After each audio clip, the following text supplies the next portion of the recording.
Oi, pessoal. Estão ouvindo? Estamos sim, Pro. Então, vamos continuar?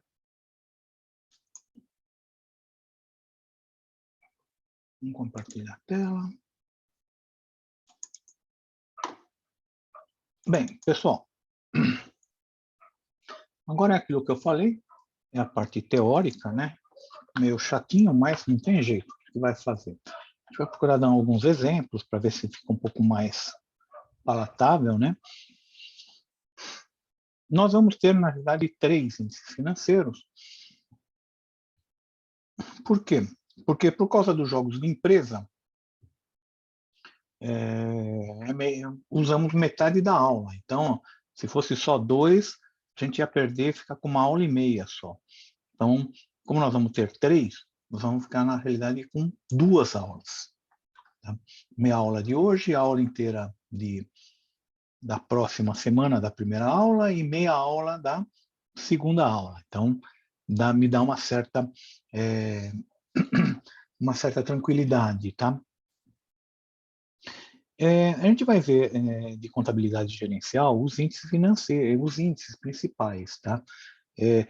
Índices financeiros, índices de liquidez, endividamento ou solvência, índice de gestão de ativos, rotação. Tem mais um grupo de índices, aqui são grandes grupos de índices. Tem mais um também que é chamado Dupont, que não estão aqui. Vamos colocar aqui. Índices Dupont. Opa, o que aconteceu aqui?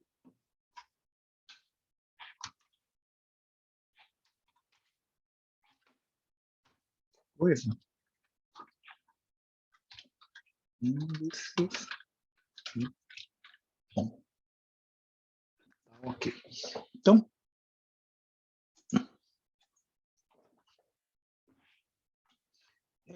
a gente já falou na aula passada do Deming, que é aquilo que não se mede, não se gerencia, tá? Gestão por indicadores. A gente tem que ter, na nossa gestão, quando nós formos administradores, empresários, a gestão tem que ser por indicadores, tá? E indicadores, não é só esses indicadores financeiros aqui que a gente está mostrando, não. Tem um monte de outros indicadores, tá? Que vocês têm que ter e para administrar indicadores da área. Vamos supor, não precisa ser da área financeira, logística. Ter um relatório semanal ou mensal de número de entregas. Tão simples quanto isso.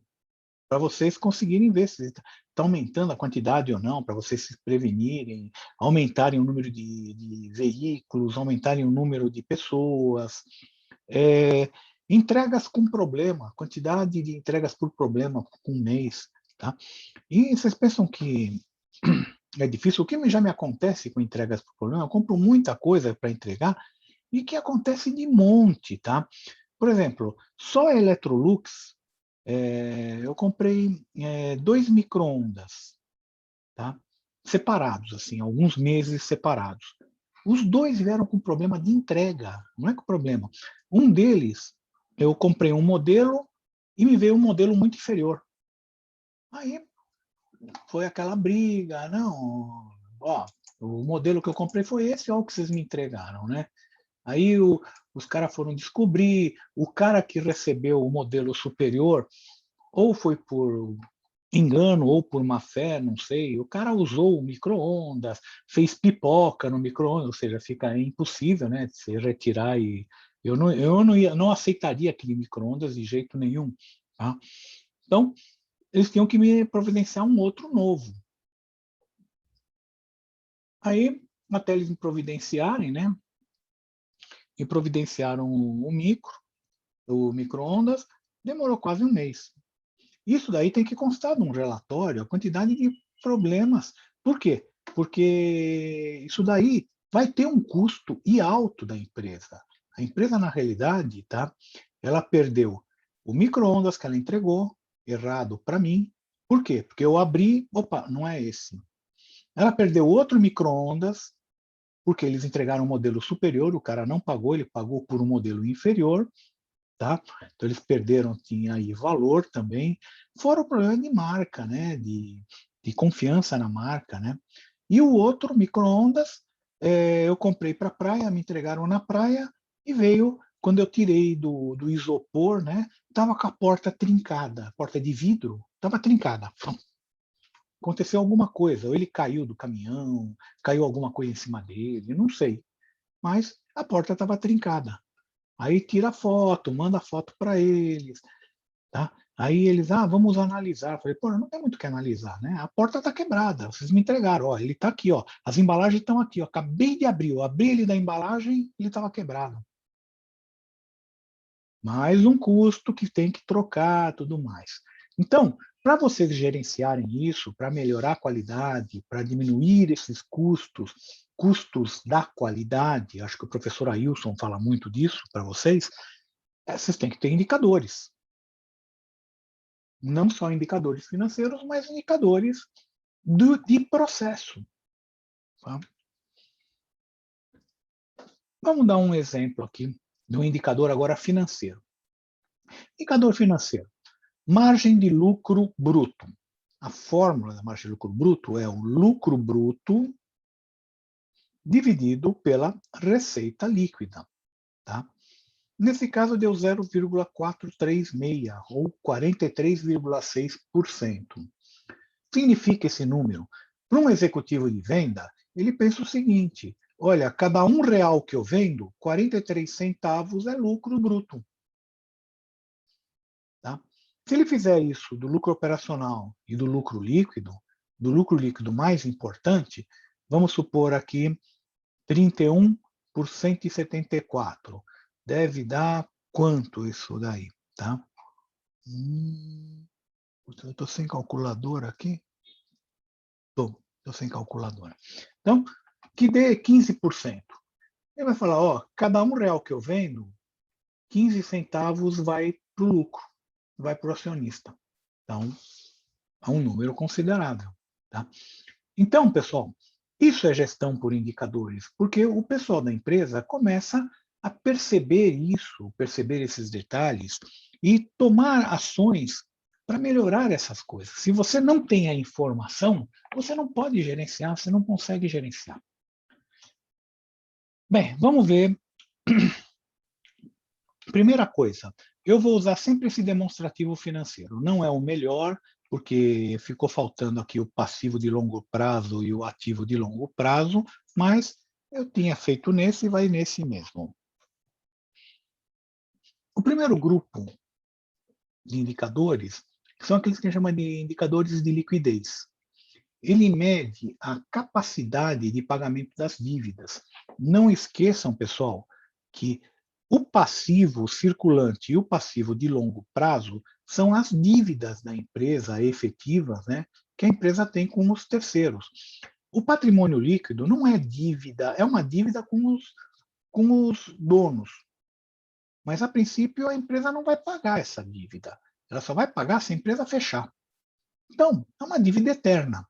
É aquela típica dívida de pai para filho, né, pessoal? Vocês estão agora no papel de filho, é uma beleza, né? Pai, me empresta um dinheiro para comprar um carro. Vocês não vão pagar nunca esse carro, né? Vamos falar a verdade, né? Então, e aquela dívida da empresa com os acionistas é a dívida de pai para filho. Então, a dívida que não vai ser paga. Os índices de liquidez, eles apresentam a capacidade de pagamento de dívidas pela empresa, tá? E ela enfatiza o curto prazo. Vamos imaginar o seguinte, pessoal. Eu sou de um banco. Vem o pessoal todo me pedir empréstimo, um monte de empresa aí me pedir empréstimo. Eu, para emprestar, eu quero receber esse dinheiro de volta, tá? Eu não quero emprestar e não receber, tá? Então, eu vou começar a analisar essas empresas. Como é que são essas empresas? São boas, mas não vai ficar na palavra. Todo mundo é bom, né? Não, minha empresa é boa. Você perguntar para o dono da empresa, sua empresa é boa? Não, minha empresa, ó, joinha, tá? Não, você tem que avaliar por números. Então, ele vai pedir os balanços, as demonstrações financeiras da empresa, tá? Se for uma sociedade anônima, tem isso aí no site da empresa. Se for uma empresa limitada ou microempresa, ele vai pedir para o dono lá, para quem está pedindo o empréstimo, e esse vai pedir para o contador. E aí vai trazer para ele o balanço, né, as demonstrações, para ele analisar. A primeira coisa que ele analisa é o seguinte: liquidez corrente. A empresa, a gente falou que, pronto. O passivo são as dívidas e obrigações. E o ativo são os bens e direitos. Tá? Se eu pegar os bens e direitos de curto prazo, ou seja, de um ano, eu consigo pagar as dívidas e obrigações de um ano? Essa que é a pergunta que eu quero que responda. Tá? Eu consigo pagar com esse dinheiro do ativo circulante todo o passivo circulante de um ano? Então, surgiu esse índice de liquidez corrente, que é o total do ativo circulante pelo total do passivo circulante. Quando ele é maior que 100, quando ele é 100 ou maior que 100, significa que a empresa tem bens ou tem dinheiro suficiente para pagar todo esse passivo que vai vencer em um ano. Quando ele for menor, aí já é problemático. Aí tem que avaliar como que a empresa vai alongar o perfil da dívida. Então, o diretor financeiro ele vai trabalhar em cima disso para tentar alongar esse perfil da dívida. Por exemplo, estou trocando empréstimos de curto prazo por empréstimos de longo prazo, que fica aqui no passivo de longo prazo. É uma maneira de fazer isso. Então, você vê um monte de empresa fazendo isso. Ou outra alternativa é chamada de capital, chamando o capital dos acionistas, tá? E pagando uma parte, né, desses empréstimos, principalmente empréstimos, que empréstimo é oneroso, que a gente chama. Oneroso se paga juros. Então, pagando esse empréstimo também ajuda bastante, tá? Então, tem essa alternativa, ou alongar por meio de empréstimo, ou chamar capital. Uma coisa que...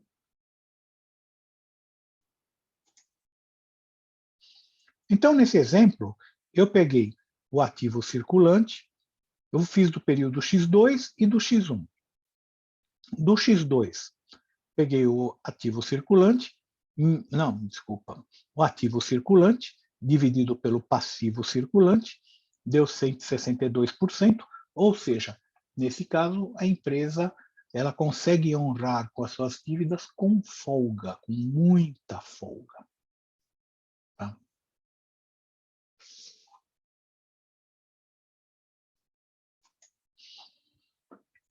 Aí veio o seguinte, pessoal,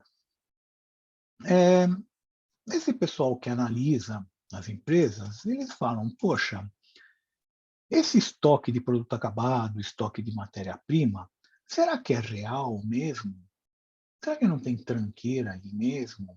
Porque é o seguinte, como a empresa tem que deixar aí no estoque aquilo que a gente chama deixar a custo, ou seja, pelo valor que pagou, enquanto não vender, não sai daí, pelo valor que pagou, uma empresa, por exemplo, que vende celular, pode ser que tenha um lote de iPhone 1 que pagou uma fortuna quando foi lançado e não vendeu até hoje. E vai vender por quanto esses iPhone 1? Pode ser que aqui tenha um monte de produto quebrado, Que nem o caso da Electrolux, que eu estava falando agora, né? Esses micro-ondas que eu devolvi, está aqui no estoque. Agora, eles vão vender pelo preço, tá, normal, esses micro-ondas quebrado, aberto, não vão. Aquele micro-ondas praticamente é condenado, né? Ele não acredito que ele retorne. Então, pessoal, está perdido, mas ele continua aqui. Tá? Então, de vez em quando, uma vez por ano, o pessoal fecha para balanço, que é para limpar isso daqui. Tem muita coisa, por exemplo, comércio, supermercado. O que tem de produto que o pessoal consome na loja, depois joga a embalagem embaixo lá da geladeira e não paga, e está no estoque, vai continuar no estoque até quando tiver uma outra recontagem do estoque. Então, Danoninho, por exemplo. Danoninho de monte a gente acha no supermercado, a embalagem aberta, vazia, jogada lá embaixo. O cara abriu, comeu e jogou fora o Danoninho, tá? A embalagem. E ele continua no estoque o ano inteiro. Então, não é uma coisa que é vendável. Não existe, é irreal. Quando, por causa disso, os analistas falam, não, esse valor pode ser que tenha, pode ser que não tenha, pode ser que seja de produto velho, produto que não tem utilidade, pode ser que seja de produto quebrado. Não sei o que tem aí dentro.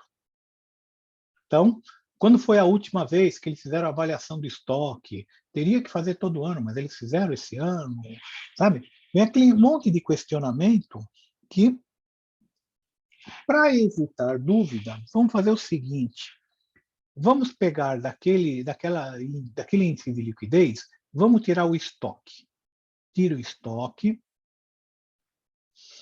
No nosso exemplo,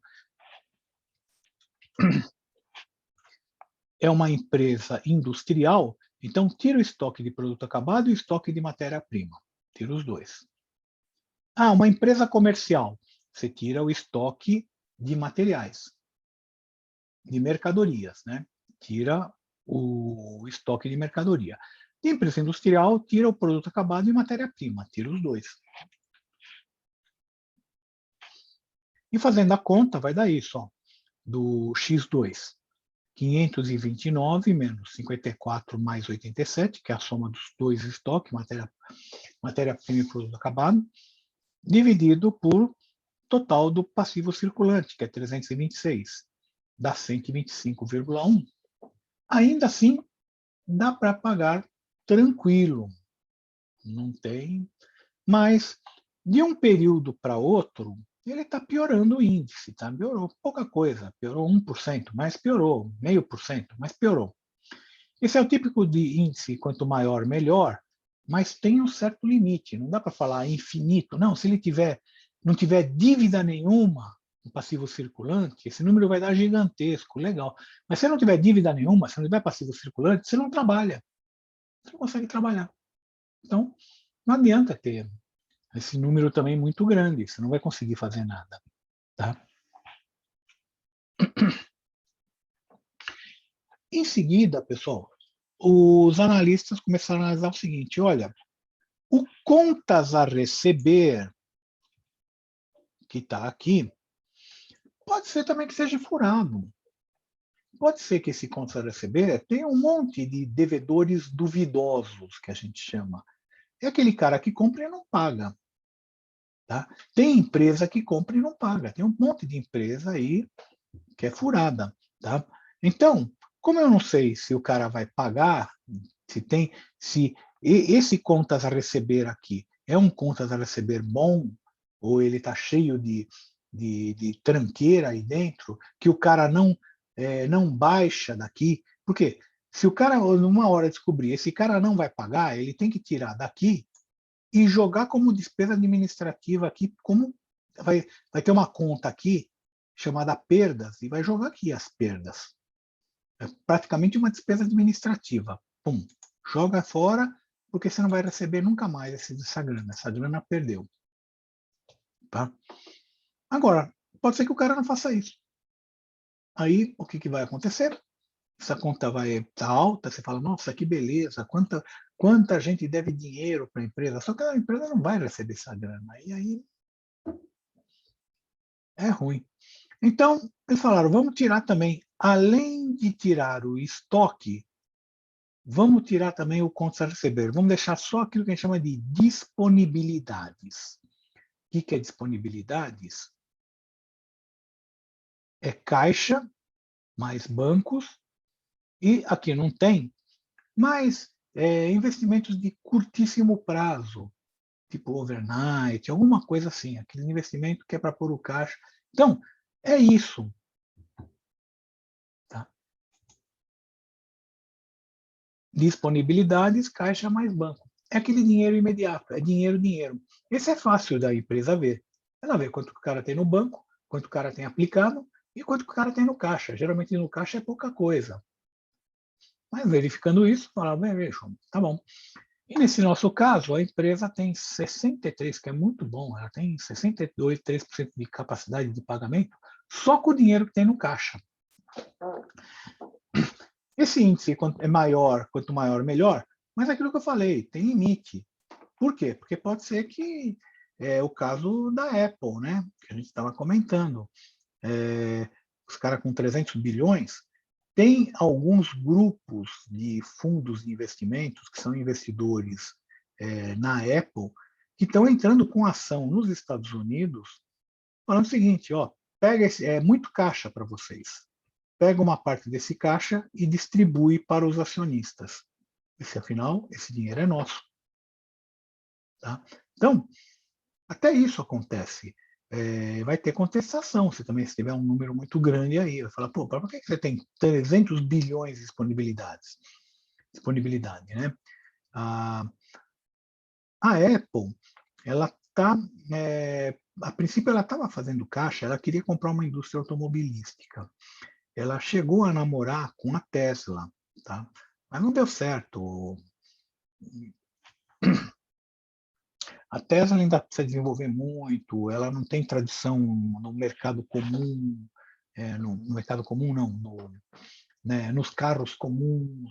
Então, ela só fabrica aquele tipo de produto eletrônico de alta tecnologia embarcada, mas não está 100% aprovado. Então, tem uma série de problemas.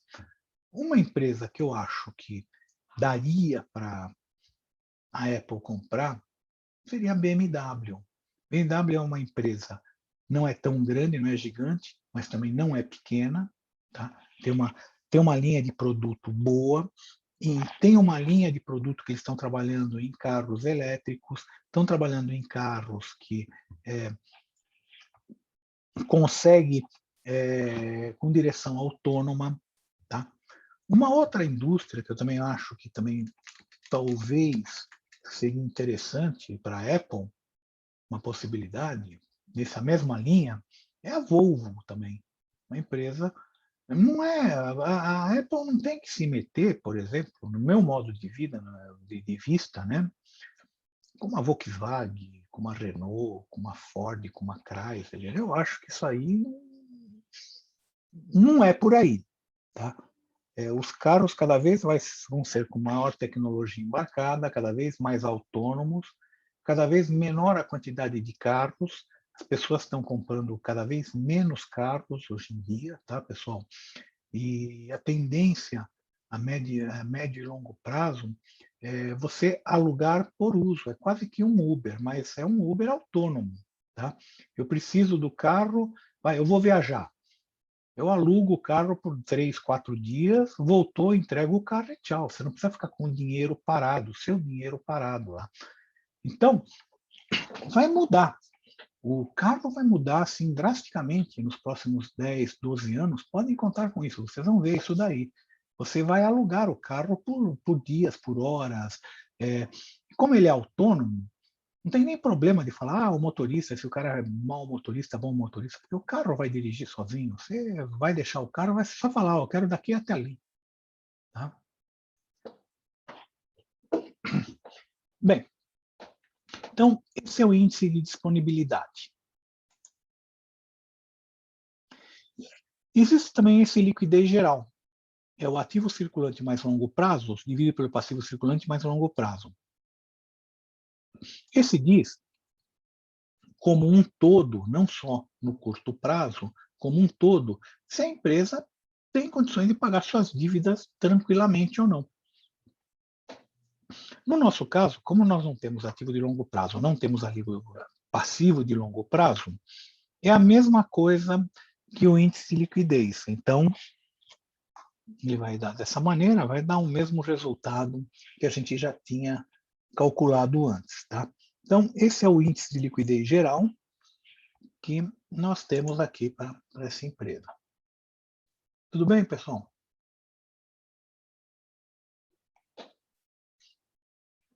Tudo Índice, certo. vocês estão ouvindo, né? Porque não sei se alguém dormiu aí. Dá para ouvir sim, eu tô com um pouco de delay, eu acho. Tá. Índice de estrutura de capital, ou endividamento, tá? É um outro índice que vai medir como que a empresa administra o seu passivo, tá, pessoal? Então, é o passivo aí. O que ela faz com o passivo? E o que ela faz com o ativo? Basicamente isso. Na hora que a gente fala de estrutura, a gente quer saber sobre a estrutura.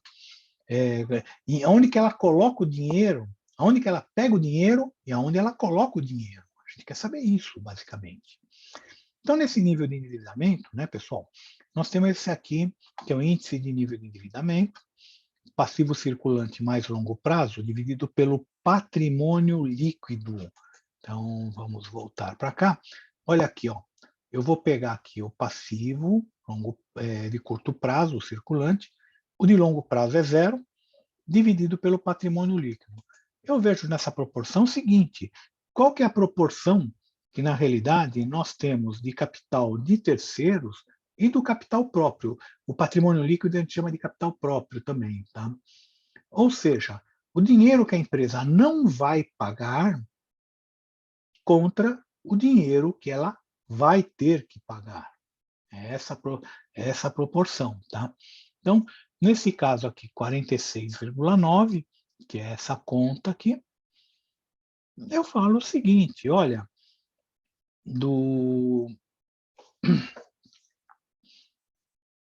esse daqui, teoricamente, quanto menor, melhor. Tá? Então, significa que eu tenho menos dívida com mais dinheiro dos proprietários, mas tem que levar também em consideração aquele problema que eu falei.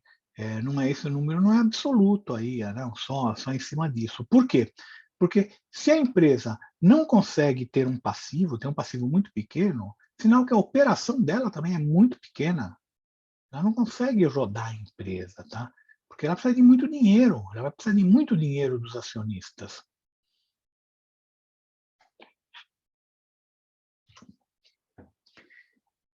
Esse daqui, eu vou ver qual que é a participação do capital de terceiro em relação ao total da dívida que ela tem. Então, como a gente sabe que total do ativo e total do passivo é igual, então aqui é a mesma coisa que total do passivo. Se eu pegar o passivo circulante mais longo prazo pelo total do ativo ou do passivo, no nosso exemplo dá quase 32%. Significa o seguinte, de todo o dinheiro que tem a empresa, 32% de toda a dívida que eu tenho na empresa, 32% eu tenho que pagar. Eu vou ter que pagar. O resto é capital próprio. Esse eu não pago. Mas 32% eu tenho que, de alguma maneira, pagar isso aí em algum tempo. Tá? Como ele é o passivo circulante mais longo prazo, então estão aí as dívidas de longo prazo também.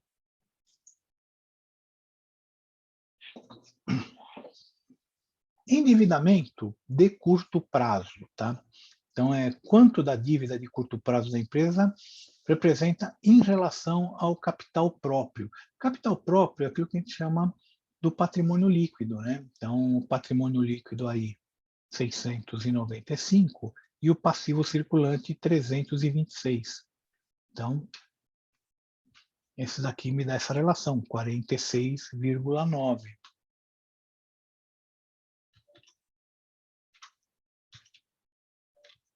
A diferença dessa para essa primeira é que nessa aqui eu tenho o longo prazo no nível de endividamento. E nessa aqui é só o passivo circulante, não entra o longo prazo, tá? Então, por isso que ele chama de endividamento do curto prazo, mas se você for analisar bem, ele é muito parecido com essa fórmula aqui, só tirando o longo prazo. Normalmente, o longo prazo não é muito significativo nos balanços, tá, pessoal? É mais circulante que é significativo, mas, às vezes, né? O índice de composição do endividamento é a proporção entre o total de dívidas que precisam ser pagas, dividido pela, aliás, é a dívida de curto prazo dividido pelo total de dívida. Então, no nosso caso, 100% da dívida tem que ser paga no curto prazo aqui, ó. Mas vamos supor que aqui tivesse metade do passivo circulante e metade do longo prazo, supondo. Então, provavelmente isso aqui daria 50%, eu falaria, ó, 50% vai ser uma dívida de curto prazo e 50% é uma dívida de longo prazo. Então, você vê aquilo que a gente chama de perfil da dívida. Qual que é o perfil da dívida da empresa? Índice de endividamento oneroso. Pessoal, vão colocando o presente aí, por favor. O índice de endividamento oneroso, o que a gente chama de oneroso, tá, pessoal? É o que paga juros. Então, esse oneroso aqui são os empréstimos. E é o empréstimo de curto prazo e é o empréstimo de longo prazo, é a soma dos dois. Então, a soma dos dois, nós temos o total de empréstimo, né?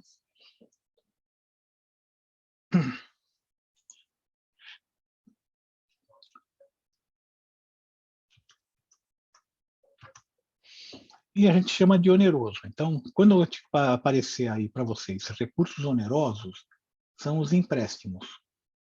Tá ok? No caso, tem o 102, mas não tem o de longo prazo, dividido pelo passivo circulante mais longo prazo. Tá?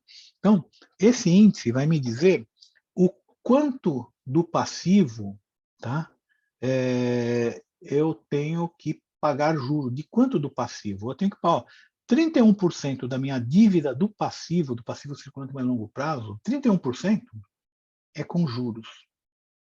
Tá? Esse aí, quanto menor, melhor. Porque quando você entra em juros, a coisa começa a ficar pesada, né? Fica complicado. Esse outro aqui, nível de estrutura de capitais e endividamento, né? Então, é o endividamento, os recursos onerosos, né, os empréstimos, pelo patrimônio líquido. Ele é similar a esse outro, mas é o que estava faltando no passivo, né? O passivo era o passivo circulante mais longo prazo, mais patrimônio líquido. Esse aqui, ó, o patrimônio líquido aqui. Então, eu estou analisando isso daqui, é o quanto que eu estou devendo que eu pago juros versus aquilo que os acionistas me botaram na empresa, que eu não pago nada praticamente, né? Então, 14,7% é a relação do que os acionistas colocaram na empresa, eu ainda preciso pegar mais 14,7% pagando juros. Um dado interessante, talvez, para, se isso aqui começar a crescer muito, fazer chamada de capital, falar, pessoal, vocês vão ter que entrar com uma grana, que eu não estou conseguindo me sustentar.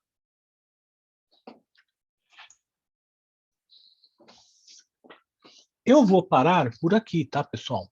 A gente vai parar índice de eficiência operacional, giro e prazo, tá? E aí a semana que vem a gente vai continuar. Tudo bem, pessoal? Tudo certo. Então, vou pedir para vocês, se vocês tiverem alguma dúvida, tem alguma coisa, querem perguntar alguma coisa?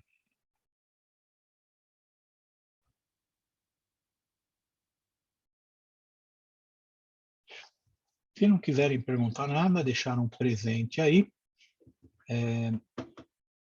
mas podem já se desconectar. E aí, Boa noite, professor. Obrigada. boa noite, bom fim de semana, bom Dia das Mães aí. Compra um presentinho para a mãe, não esqueçam, tá? A mãe tá, apesar da mãe sempre falar, não, o meu presente é você, tá? A mãe sempre quer um presentinho. Tá certo. Bom final Pode de deixar. semana. Tá bom? Tchau, tchau, professor. Tchau, tchau. Tchau, professor. Obrigada. Professor, bom final de semana. Bom fim de semana. Valeu, professor. Boa noite e bom fim de semana. Bom fim de semana, boa noite.